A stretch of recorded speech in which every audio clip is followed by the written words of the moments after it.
an impromptu live. And I just wanted to go live and share something. I think every once in a while we need to just take a break, escape from technology, escape from our cell phones, from the internet, from posting, and get in touch with ourselves. And to me, that's part of creating a life I love living now, not waiting. And I did that this weekend. I went camping with my doggie. It was so fun. It was up in the Shenandoah Mountain, in the um, off of the Shenandoah Parkway, up in the mountains, and it was cool. It was in like the 60s during the day and the 50s or something at night, and I just was present. I went with my dog. I was just present. And then as I was hiking, things start coming to my mind. And I start thinking about, what would I love now? This is what I've been doing since I retired. What's next? And what I decided that I would love and what's next is that I'm going to stop doing my live stream. I have about 10 more guests, maybe 9 or 10, scheduled through the end of October, early November.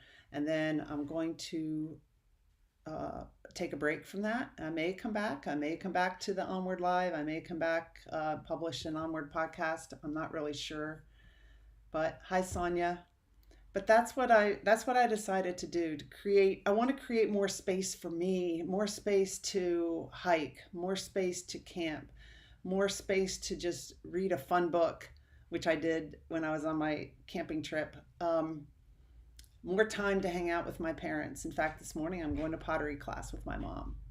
So I'm still working. I'm still leading the Onward movement. I'm still coaching. That's what I love to do. It creates more time for me to coach. And I'll say it out loud, but my plan is to write a book at some point where I pull in different things that I learned from my over 200 guests on the podcast and share some things that I've been through as well in a book. So that's my next step. I just wanted to share.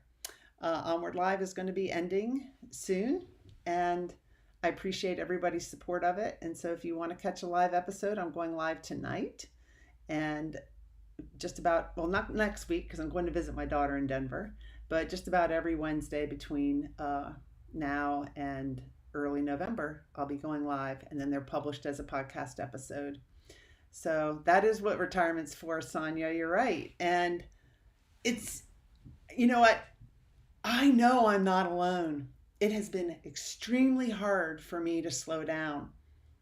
And I've had to take a strong look at myself. Like, why is this so challenging? And I think it's because of that pleaser saboteur in my mind, and I want to help other people. I've always, my life, put, others first, my kids, whatever, before me. And changing that habit, changing that mindset, positive intelligence has really helped me with that. And I get my joy from like looking in my dog's eyes, hanging out with my parents, just being in nature. And I don't need validation. I didn't think I did before, but maybe I did. I don't need validation from other people to feel good enough. That's what working on myself has gotten me to. And I love doing the podcast. Believe me, every time I get on the show, I learn something from a guest, and I love doing it. However, I've started to notice that sometimes I'm thinking it's like the admin work behind the scenes and I do have a virtual assistant, but some of that I just don't, it's not as fun anymore. And I don't want to wait until I'm dreading it to stop, because I'm not dreading it now, but it's time to take a break. So you're right. That's what retirement's for. But it's always been, I guess this announcement is really progress for me, and I share it. Somebody might think, wow, you're crazy, Emily. What's it taking so long to slow down? What's your problem, or whatever? There are a lot of women like me. I know it. And if you're thinking, if you're nervous about slowing down, if you're thinking that once you retire, if you're busy, so busy now that once you retire everything's going to fall into place, when it falls into place when you look at yourself and you work on yourself. And it's a continuous work in progress. That's where I am, and my awareness continues to increase. And this weekend my awareness was, that's where you're going to let something go, and you're not adding any new quote unquote work in its place.